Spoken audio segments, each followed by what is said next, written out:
नमस्कार दोस्तों, आज की जानकारी आपके लिए गेम चेंजर है। ये जरा सोचिए, अगर मैं आपसे कहूं कि हमारे समय का सबसे बड़ा तकनीकी क्रांति सिलिकॉन वैली में नहीं, शेनजेन में नहीं, बल्कि भारत के टियर 2 शहरों में शुरू हुई थी, और ये कि माइक्रोसॉफ्ट से लेकर जेपी मॉर्गन तक की वैश्विक दिग्गज कंपनियां अरबों रुपए चुपचाप ऐसे रहस्यमय सेंटर्स में लगा रही हैं, जो न तो विज्ञापन करते हैं, न आउटसोर्सिंग और न ही नियंत्रण खोते हैं।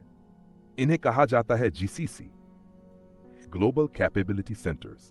ये सिर्फ बैक ऑफिस नहीं, बल्कि वैश्विक अर्थव्यवस्था के छिपे हुए कमांड सेंटर्स है। वर्ष 2010 में दुनिया ने भारत को सस्ता आउटसोर्सिंग गंतव्य माना। बीपीओ, कॉल सेंटर और लो कोड आईटी। तेजी से आगे बढ़ते हुए 2025 में भारत में 1800 से अधिक ग्लोबल कैपेबिलिटी सेंटर सक्रिय हैं। ना आउटसोर्सिंग, ना वेंडर। ये दुनिया की सबसे बड़ी कंपनियों के इन हाउस टेक्नोलॉजी, वित्त, अनुसंधान एवं विकास, साइबर सुरक्षा और कृत्रिम बुद्धिमत्ता के केंद्र हैं। ये सहायक केंद्र नहीं है, ये रणनीतिक हृदय स्थल हैं। सोचिए, माइक्रोसॉफ्ट का कोपायलट एआई भारत में जन्मा, वॉलमार्ट का पूरा टेक ढांचा भारत में तैयार हुआ। पर्दे के पीछे भारत के राज्य चुपचाप एक युद्ध में लगे हैं, न तो फैक्ट्रियों के लिए, न ही पर्यटन के लिए, बल्कि अगली जीसीसी डील के लिए। उत्तर प्रदेश देता है 25 करोड़ की कैपेक्स सहायता, गुजरात 200 करोड़ के पेशकश करता है, आंध्र प्रदेश 1 लाख रुपए की एचआरए और किराया सब्सिडी का वादा करता है। भूमि, वेतन, बिजली, एसएसजीएसटी रिफंड, सब कुछ सौदे में शामिल है, क्योंकि हर जीसीसी लाती है केवल डॉलर नहीं, बल्कि आर्थिक शक्ति, बौद्धिक संपदा और पारंपरिक आईटी से 30 से 40% अधिक वेतन वाली नौकरियां। हर एक जीसीसी नौकरी से पैदा होती हैं 2 से 3 और नौकरियां। Real estate, catering, transport, coworking, business tourism. Hyderabad में एक दिन के 1500 रुपये कमाने वाला कैब ड्राइवर। फॉर्च्यून 500 कंपनी के भारत ऑफिस द्वारा भुगतान किया गया। पुणे में सालाना 3 करोड़ रुपए पाने वाला प्रोडक्ट मैनेजर वैश्विक विकास का नेतृत्व कर रहा है। लेकिन यह सब यूं ही नहीं होना था। 1990 के दशक में भारत एक सस्ता कॉल सेंटर केंद्र था। सस्ता, बदली जाने योग्य और हाशिए पर। भारतीय इंजीनियर केवल फोन का जवाब नहीं दे रहे थे, वे कुछ बना रहे थे। और वैश्विक कंपनियों ने समझा, किसी वेंडर को आउटसोर्स क्यों करें, जब आप खुद भारत में बना सकते हैं, सस्ते में, समझदारी से और तेजी से। आज असली युद्ध का मैदान टियर 2 शहर है। बेंगलुरु और हैदराबाद जैसे टियर 1 महानगर अब भर चुके हैं। बुनियादी ढांचा तनाव में है, प्रतिभा महंगी हो गई है। इसलिए अगली जीसीसी अब छोटे शहरों में जा रही है, जहां जमीन 80% सस्ती है, वेतन 50% कम है और राज्य सरकारें लाल कालीन बिछा रही हैं। वर्ष 2029 तक टियर 2 शहरों में भारत का 30% फ्लेक्स वर्कस्पेस बाजार होगा। भारत का फ्लेक्स ऑफिस बाजार 20 से 25% की वार्षिक वृद्धि दर से बढ़ रहा है और वर्ष 2027 तक 600 अरब रुपए तक पहुंचने की उम्मीद है। और इन स्थानों को स्टार्टअप्स नहीं भर रहे, बल्कि दुनिया की सबसे बड़ी कंपनियां कर रही हैं। अब वो बात जो कोई नहीं कहता, हर एक जीसीसी का मतलब है भारतीय आईटी दिग्गजों के लिए एक कॉन्ट्रैक्ट कम। टीसीएस, इन्फोसिस, विप्रो नुकसान में है, क्योंकि बहुराष्ट्रीय कंपनियां अब पूरा नियंत्रण अपने हाथ में ले रही हैं।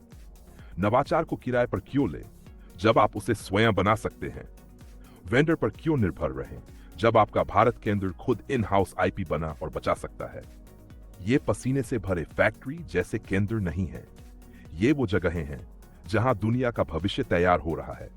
कृत्रिम बुद्धिमत्ता, मशीन लर्निंग, साइबर सुरक्षा, generative AI architecture, quantum algorithm, वैश्विक जोखिम इंजन, और ये सभी भारत से संचालित हो रहे हैं। जैसे जैसे अमेरिका की कंपनियां अपनी नवाचार रणनीति को भारत स्थानांतरित कर रही हैं, एक नया सवाल उठता है, क्या अमेरिका अपनी धार खो रहा है या अपने दिमाग को विविधतापूर्ण बना रहा है? क्योंकि एक बार नवाचार बदल जाए तो शक्ति भी साथ बदलती है। भारत अब प्रमुख वैश्विक कंपनियों के लिए शीर्ष पेटेंट फाइलिंग स्थानों में से एक बन गया है। जो कभी समर्थन था, अब बौद्धिक संपदा में नेतृत्व बन गया है। आईआईटी, आईआईएससी, आईआईआईटी अब सिर्फ शैक्षणिक संस्थान नहीं है, ये सीधे जीसीसी को प्रतिभा दे रहे हैं। पाठ्यक्रम मिलकर बनाए जा रहे हैं, लैब मिलकर वित्त पोषित हो रही है, शोध मिलकर साझा हो रहा है। लेकिन इस कहानी का एक गहरा पक्ष भी है। भारतीय आईटी वेंडरों से प्रतिभा पलायन, शहरी क्षेत्रों में बुनियादी ढांचे पर बोझ, राजनीति बनाम क्रियान्वयन में अंतर, वेतन महंगाई में तेज वृद्धि और सबसे महत्वपूर्ण प्रत्यक्ष विस्थापन। कोविड के दौरान भारत के जीसीसी एक पल को भी नहीं डगमगाए। उन्होंने रातों रात रिमोट इंफ्रास्ट्रक्चर तैयार किया, अप टाइम बनाए रखा और वैश्विक स्तर पर महत्वपूर्ण कार्यों को पूरा किया। इससे उनकी रणनीतिक स्थिति पक्की हो गई। बिजनेस टूरिज्म फल फूल रहा है। हैदराबाद, पुणे और गुरुग्राम में प्रीमियम होटलों की बुकिंग बढ़ रही है। तकनीकी गलियारों के आसपास रेंटल रियल एस्टेट की मांग तेजी से बढ़ रही है। जो राज्य तेजी से आगे बढ़ते हैं, जो कंपनियां मूल्य श्रृंखला का स्वामित्व रखती हैं और जो कर्मचारी उत्पाद केंद्रित दुनिया के लिए खुद को डाल लेते हैं। वर्ष 2030 तक भारत का जीसीसी बाजार $100 अरब से अधिक होने का अनुमान है। ये आउटसोर्सिंग नहीं है, ये नियंत्रण है।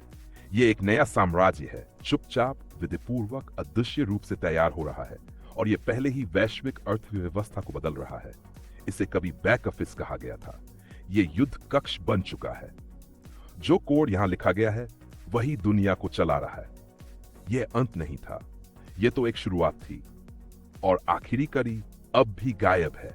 अगर इस वीडियो ने बाजारों को लेकर आपके नजरिए में कोई नई सोच जगाई हो तो उस लाइक बटन को जरूर दबाएं।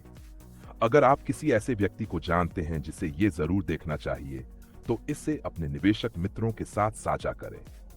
और अगर आप कभी भी वो अहम जानकारियां मिस नहीं करना चाहते जो आपके पोर्टफोलियो को दिशा दे सकती हैं, तो अभी सब्सक्राइब करें और घंटी का बटन भी ऑन कर दें। देखने के लिए धन्यवाद। आपका साथ ही इस सफर की असली ताकत है। अगली बार फिर मिलेंगे, तब तक जिज्ञासु रहें, निवेशित रहें।